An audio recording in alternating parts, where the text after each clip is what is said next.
Hello guys, আসসালামু আলাইকুম। যারা বিদেশে বসে রাজনীতি করে অথবা রাজনীতি করার ভিডিও করে অথবা ভিডিও মেক করে সোশ্যাল মিডিয়ায় যারা ছাড়ে প্রতিনিয়ত, তারা কিন্তু দেশকে ভালোবাসে না। আমি যেটা মনে করি, আপনারা জানেন কি না জানি না, কিন্তু যারা দেশের বাইরে বসে রাজনীতি করে এরা কোনো দিনও দেশকে ভালোবাসে নেই, এরা বাসবেও না। এরা দূর থেকে ভালোবাসবে এইভাবে যে আপনাকে খোঁচা দেবে।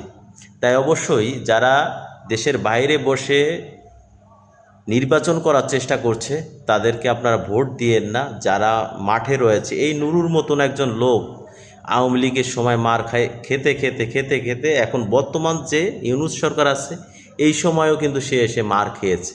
তাই অবশ্যই সত্য কথা বলতে হবে যে এই ইউনূস সরকারের আমলেও যে লোকটা এত ত্যাগের মাধ্যমে এমনভাবে মারছে লোকটারে, কোনো জায়গায় বাদ নেই। তাই অবশ্যই যারা দেশে বসে জনগণের পাশে থেকে মার খেয়ে রাজনীতি করছে তাদেরকেই আপনারা ভোট দিন। যারা বিদেশ বসে এই ইউটিউবে এবং ফেসবুকের মাধ্যমে যারা ভিডিও মেক করে আপনাদের সামনে উপস্থাপনা করতেছে তাদের রাজনীতি করার কোনো প্রয়োজন নেই। আল্লাহ হাফেজ। কথাগুলো ভালো লাগলে শেয়ার করবেন।